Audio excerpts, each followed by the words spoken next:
What's going on, everyone? And welcome to another episode of Writing Friction. And as always, today's guest is pretty cool. Everyone say hello to Jonathan Parks-Ramage. How are you, Jonathan? I am fabulous. How are you? Not too bad, not too bad. Again, before the podcast, for people who can see, we were discussing we have different things on our walls. You had mentioned the guitars. You said you never played guitar. Did you ever think about playing the guitar? I once, as a third grader, played the saxophone Yeah, poorly. yeah. And that's about as far as my musical expertise goes. I did actually play the piano as well. Okay, But again, I don't have a piano or a saxophone in my current life, fair as you do enough. with your guitars currently. Yeah, I mean, I've been touring in bands my whole life. So, you're a debut novelist. I am a debut novelist. Oh, So nice. I'm sure we probably came from this at different angles. So I kind of want to get your story. Where were you in third grade when you were playing the saxophone? I was in a small working class New England town called Whitensville, Massachusetts. Okay. And uh, yeah, that's where I grew up for the majority of my life, though I did end up going to boarding school for high school, also in Massachusetts in Natick. And then my family moved actually to the East Bay, to Berkeley, Okay. where you are right now, or at least very close to there. Yeah, most definitely. I mean, I'm from Jersey originally. All my mother's twin sister, that whole part of the family, they grew up in Needham, Massachusetts, so right outside of Oh, Boston. yeah. Yeah, I have a lot of Boston roots. My brother went to Brandeis. An ex girlfriend of mine went to Northeastern. Buddy of mine went to Tufts. It all Yes, honey. The there, Boston community. there it is. There You're it in is. it. So, did you? So you said you went to boarding school. When did you start this journey of writing? Kind of, how did you come to the book that you're now kind of, here to talk about? Oh, wow. I mean, I had kind of always written ever since I was a kid. Um, had always an interest in storytelling. Took a detour into acting. Actually, I went to a conservatory for musical theater of all things, LOL. So don't let anyone tell you need an MFA because it's just not true. Um, I mean, you definitely have to have a curiosity and love of literature, but I did not go to school for writing. I had a very brief stint as a New York actor slash waiter, which was absolute hell. And I very quickly decided that I did not. Early Um, 20s kind of thing. yes, early Uh-huh. 20s. Uh-huh. A period of my life which has some parallels to the narrator in my book, for sure. But yeah, so was in New York waiting tables, failing at being an actor. And I didn't like the lack of control, the lack of creativity in being an actor, and I'd always been interested in writing. Um, I started writing screenplays, and uh, just really loved that. But I always had this love of literature as well. Um, and so that was always kind of burning at the back of my mind. I was writing short stories as I was writing screenplays. Um, and then I moved to Los Angeles, where I now live, to really kind of make a go at screenwriting. Um, and in the process, I mean, I've sold a few different pilots, and a feature film spec script that I wrote. But what's so frustrating about Hollywood is that development, like I sold a movie 2 years ago that is still in development. Yeah. And it just takes forever. And you can have a career as a screenwriter that never gets anything made. I mean, it's wild. Um, so I'd been in Hollywood for a while and just kind of frustrated with, working so hard on these creative projects um, and not seeing them to fruition, not giving birth to them essentially. So I had an idea for what was originally a short story, um, and about a young aspiring playwright who gets into a relationship with a much older, wealthy, famous playwright. That quickly kind of turned into a novel. And by writing a novel, I was able to kind of take control of the creative process and say, okay, I'm actually writing something that can be released into the world as a complete creative product versus screenwriting, which, you know, I'm still sitting here years later after selling the screenplay, waiting for it to get made. So I think it was born out of a desire not only to tell this story, but also to have a kind of a way to work my storytelling into the world. If that makes sense. Yeah. An old roommate of mine, man, this is going back 7 years ago in San Francisco, um, was an aspiring playwright. Went to a program at UC Berkeley, you know, some top. He was in it, and he started introducing me to theater. Growing up, I didn't really. I'll be totally honest with you. I've seen one Broadway play in my life, but it was a good one. I saw Avenue Q.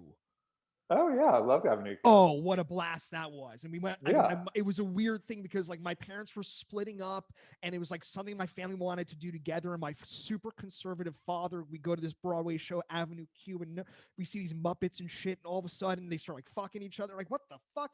And and you could see the steam coming out of my dad's ears. So when I met him, you know, he started taking me out of all these plays and things like that, introducing me to actors in the Bay Area. So I kind of, for a little bit, was heavily involved in that. I kind of just want to go back to before LA, the New York thing you were doing. Yeah. What was that like? You know, obviously waiting tables, you know, doing that whole thing. Were you acting actively? Were you in any plays in New York? And what were you doing? I was auditioning a lot. I mean, I went to a very kind of exclusive conservatory for musical theater. And so a ton of my friends started working on Broadway pretty immediately after we graduated. I did not. Is And so that that how was that goes typically?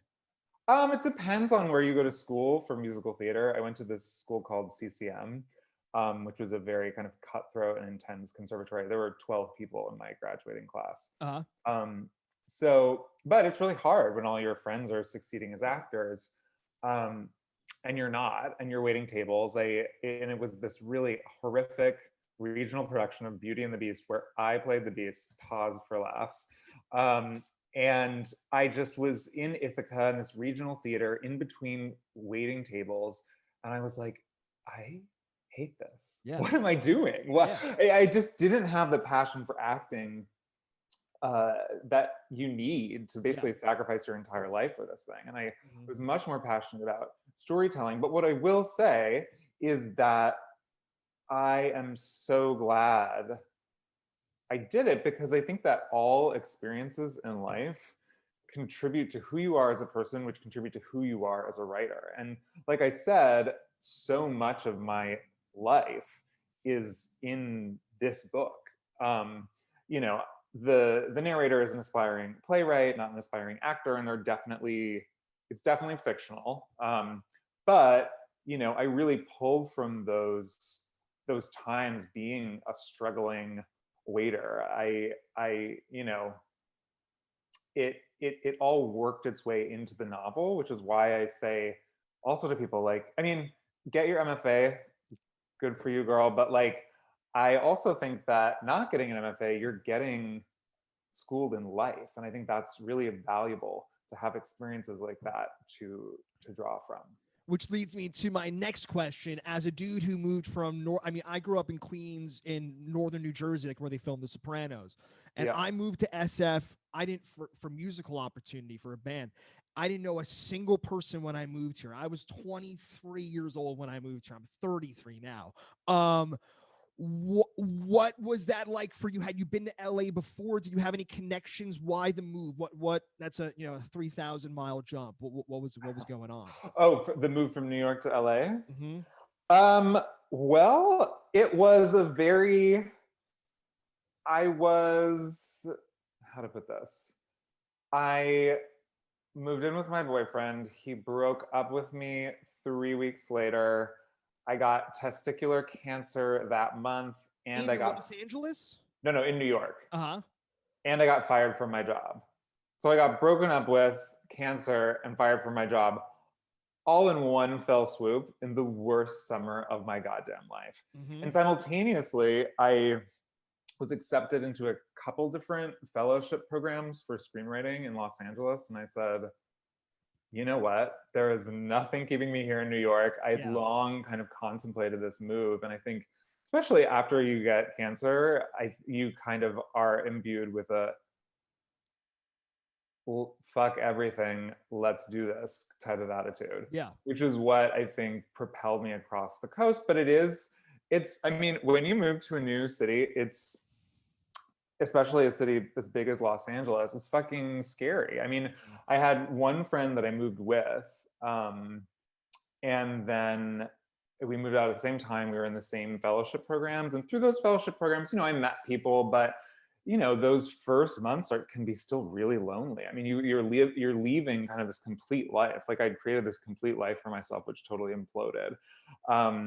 And then you're just like starting the fuck over, you know what I mean? And so yeah, so it was, and it just requires you to be scrappy, to kind of break into a new industry in a new town, meeting all these new people. It's exhausting, but I'm really glad that I did it because it significantly transformed my life and my career. Yeah, Los Angeles, I mean, I've toured the country dozens of times. I've been, and LA to me has always been, it's the strangest city in the sense that it doesn't, I see you smiling. It doesn't feel like a city to me. Yeah. It's not a city, right? Like Chicago is a city. Like, you drive in and you see, and 30 miles away, you see it, and whatever. That being said, to me, my LA, I've always seen it through the scope of a musician. I've never seen it through the scope of someone trying to break into like the real Hollywood side of it. What was your first kind of taste of like Holly? I mean, what were you doing? How did you get into the Hollywood way of life? If you put it that way. I mean, Hollywood, do you do Hollywood? What the fuck is Hollywood anymore, right? Hollywood is an idea more than it is a real place. Hollywood, the place, is a terrifying it's crazy tourist trap that I avoid at all costs. I've had some Hollywood good in West Hollywood, though, yes. Yeah, no, I mean, yes, but I mean, Hollywood is, I think,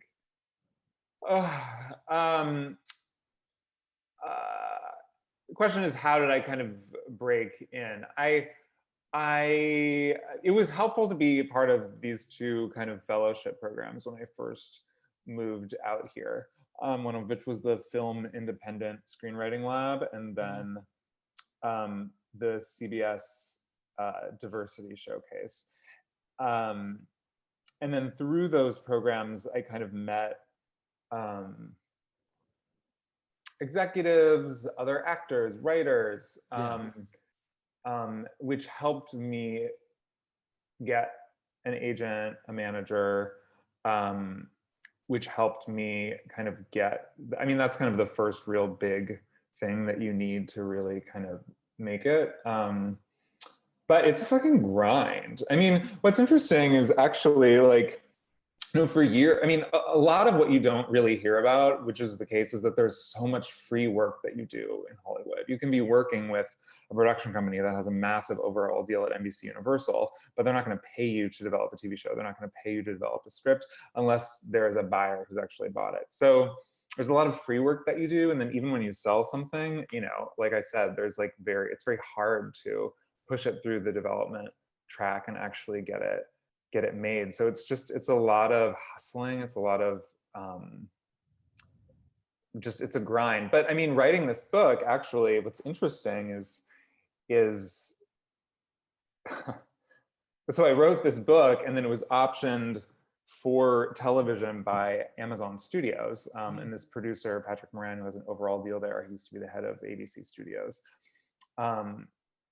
And it was so easy. I mean, not so easy, that's an exaggeration, but writing a book, Hollywood loves existing IP. And so if it's based on something, they're like, oh, well, it works in this other realm, so it must be good and it'll be great. Like, Well, let's look at, I mean, we could just obviously, the Marvel movies, the DC, I mean, they'll pump that shit out until people will, it's just eat it up, eat it up. Yeah, of course. But then also there's like, Little Fires Everywhere, which is Yeah. based on a book, starring Reese Witherspoon. Big Little Lies. Like there are successful adaptations, unsuccessful adaptations, but Amazon kind of, I mean, there's just been, I mean, who knows? We'll see if it actually goes to series, but it was so much easier to kind of get traction in Hollywood coming from a different realm than coming from within. I found. Yeah, I mean, we've had a couple of authors on the podcast who, started out as, Walter Mosley immediately comes to mind, where he kind of came to television writing later in his life. I mean, he probably had written 35 novels by the time someone was like, hey, let's, write for TV. But they had adapted movies, out of his books. And, he had a really interesting way of talking about it. Janet Fitch, who wrote White Oleander, we had her on the podcast. And, they adapted her her book into, so it's interesting to hear you talk about that. But I want to kind of go just back to the screenwriting thing. I have my brother's brother-in-law, right? Let's get that right. So my brother's wife's brother started out, and he was one of the creators of that show, Heroes on ABC. Oh, Remember yeah. back in the day? He had like one big season, then 2, 3, and it shit the bed. He went on, but from that success, he went on to, I think, create, it had, I think, 6 episodes before they canceled it. It was called Kings. And it was immediately after, I forget what year this is. And that was a flop. And then, I remember like seeing him around. I'm trying to get him on the podcast. His name was Michael Green. And I saw him at like a wedding or whatever. And he was kind of, talking about his stuff. And then he started going and he started writing all these.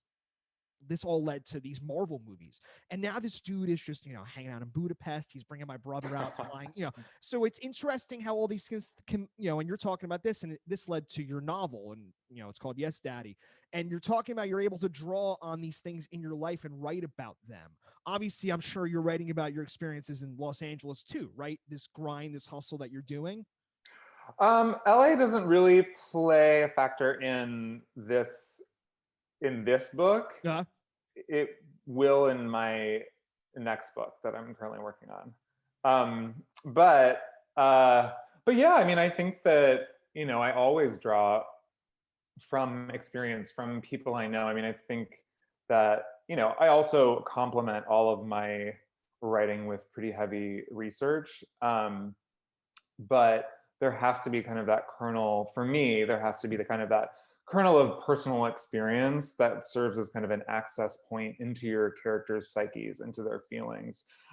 So you can kind of enter into a character. And in order to make that kind of psychic entry into a character's mind, I have to have some sort of way to empathize with what they're going through. So it helps to draw from personal experience, for sure. Yeah. And what was the routine you were picking up when you were putting on these first drafts of the book? Any kind of routine? Were you working a lot? I mean, what was the other? It's interesting. I mean, I was getting up. I mean, when I was first writing it, it was kind of more intermittent because I wasn't even sure if I was going to write a novel. It was like kind of scary to even admit to myself that I was writing a novel. Yeah. Because it, unlike a screenplay, it's not something you can pitch. It's not, and it's also so much more work even than a full 120-page screenplay. Like, it's like, okay, I'm gonna commit to this fucking creative project, and I'm not gonna know if it's gonna sell until I write the entire fucking thing. And so it's nerve-wracking, but at a certain point, and it helped. I mean, I had certain things which kind of, certain external signs from the universe that let me know I was in the right direction. I went to this conference called the Breadloaf Writers Conference kind of 2 summers in a row, which really connected me to the literary community. So, I mean, although I didn't get an MFA, I was kind of exposed to the literary community in a very real way via the Breadloaf Writers Conference. So having that kind of validation along the way allowed me to say, okay, you know what?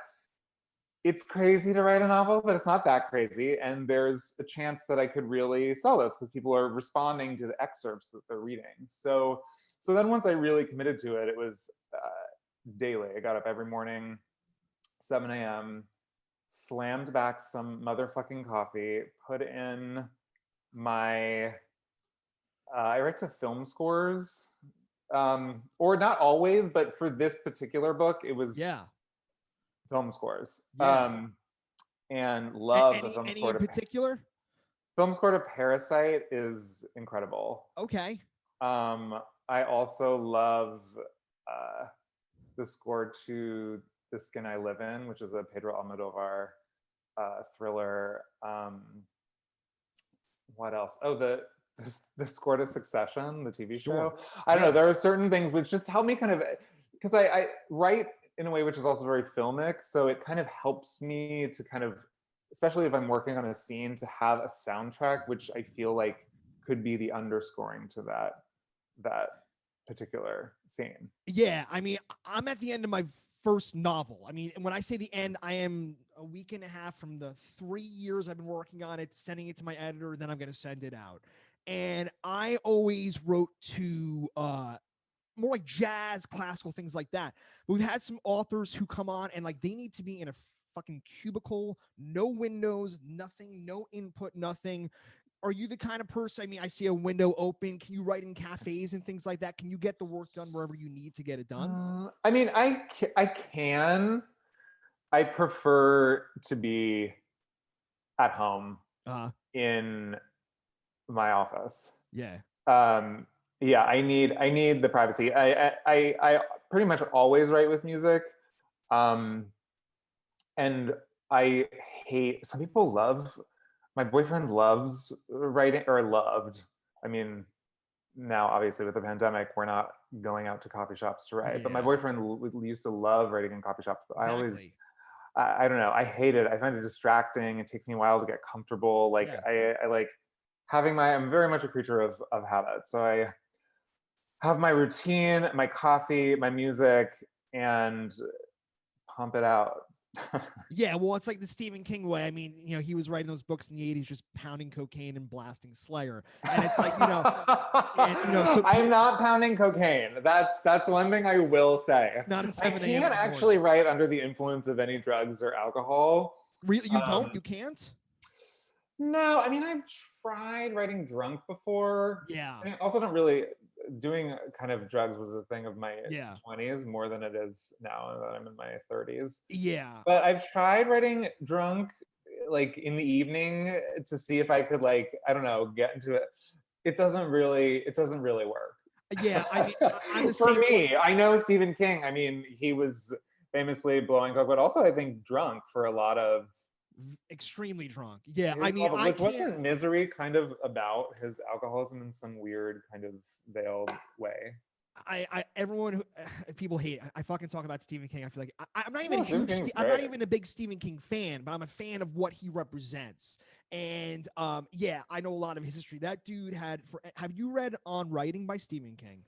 I haven't. I know that I need to as a writer. I'll I've read send you his a Paris copy. review. I read his Paris review, The Art of Fiction interview, which Okay. I feel like is probably almost like an abridged version of On Writing. Oh, It's a lot okay. about like craft and shit like that. But yes, I have not read On Writing, which is Okay. it's been on my list of, I don't know. I haven't read like half of the books on my motherfucking bookshelf. I feel you on that. Yeah, no, I mean, I can't write when I'm drunk either. I like to smoke pot, so like, I'm the dude who like wakes up at 6 a.m. I work out, I have coffee by 7, and like, I'll smoke weed in the morning before, and that's when I write for 2 hours. I zone in, and I'm able. That's but again, Love that. well, that's how everyone does it. So after this first book, you kind of get the whole thing. Now we're talking. Obviously, have you already started that second book? You said it does take place in L.A., or it's more of an L.A. theme kind of thing. It does. It does. It does take place in LA. Yeah. Yes, I've started.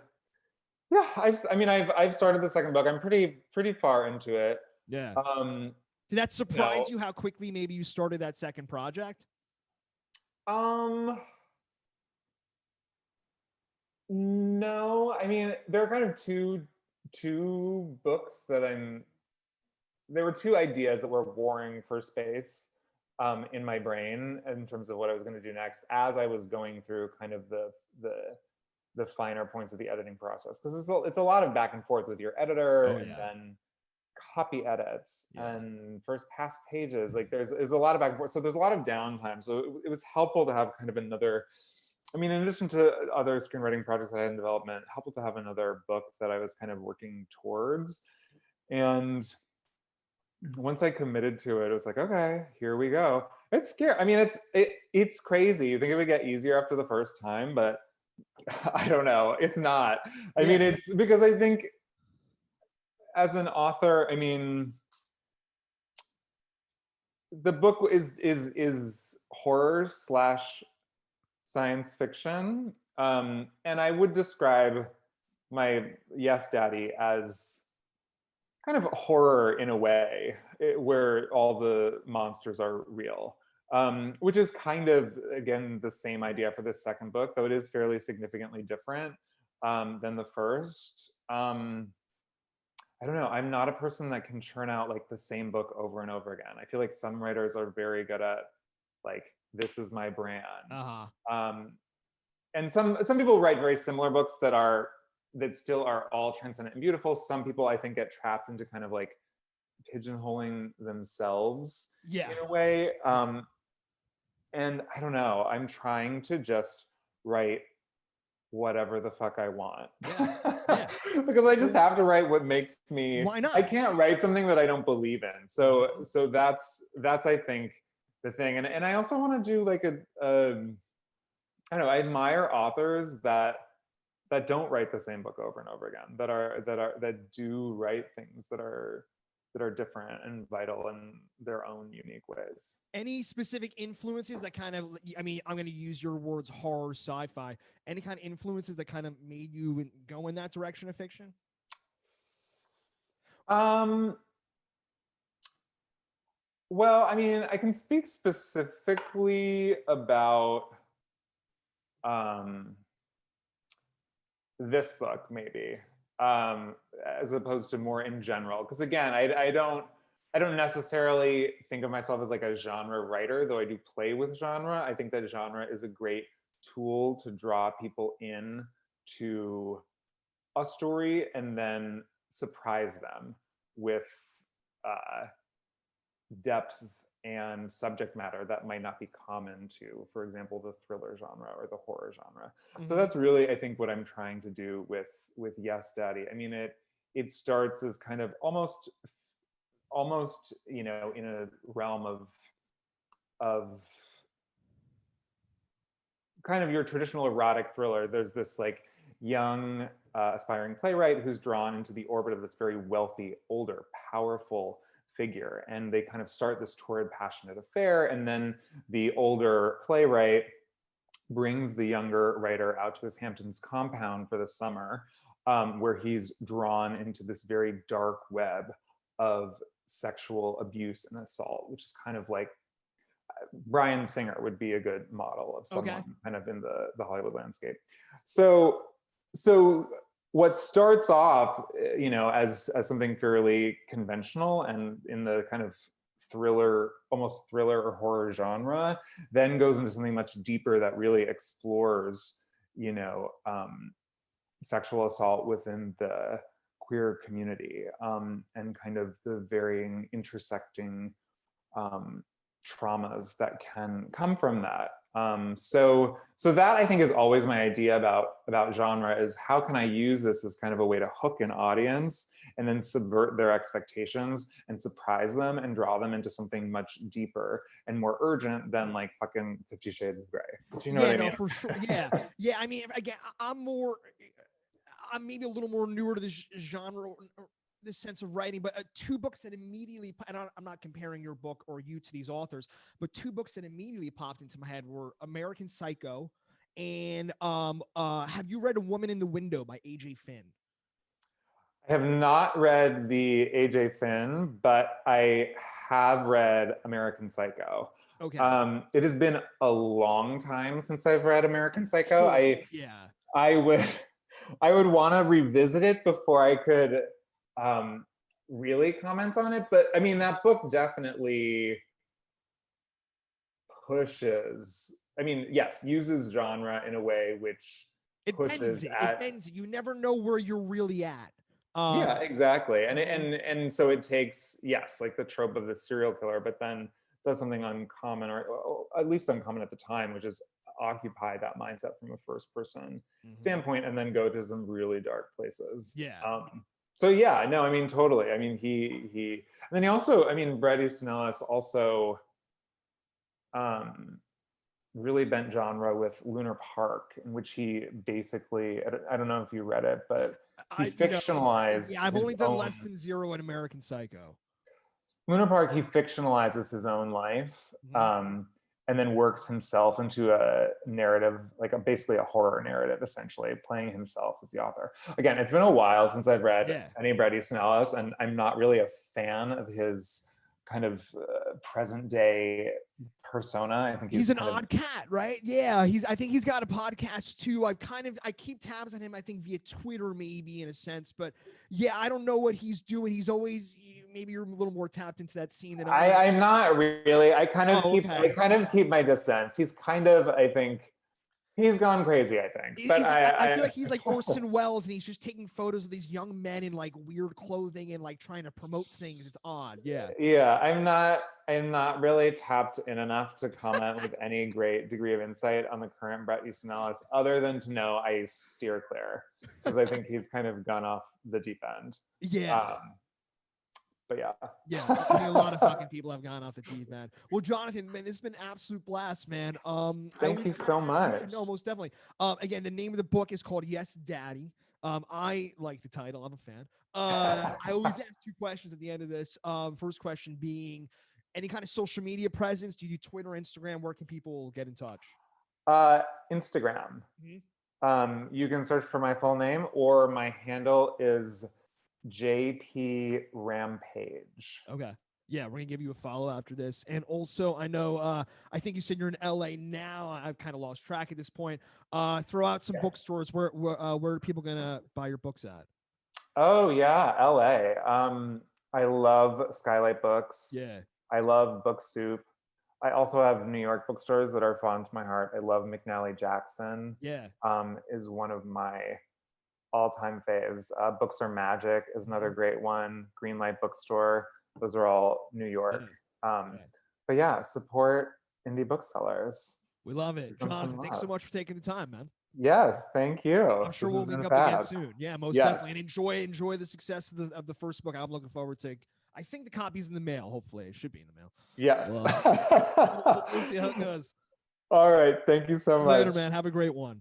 All right. Bye. Bye-bye.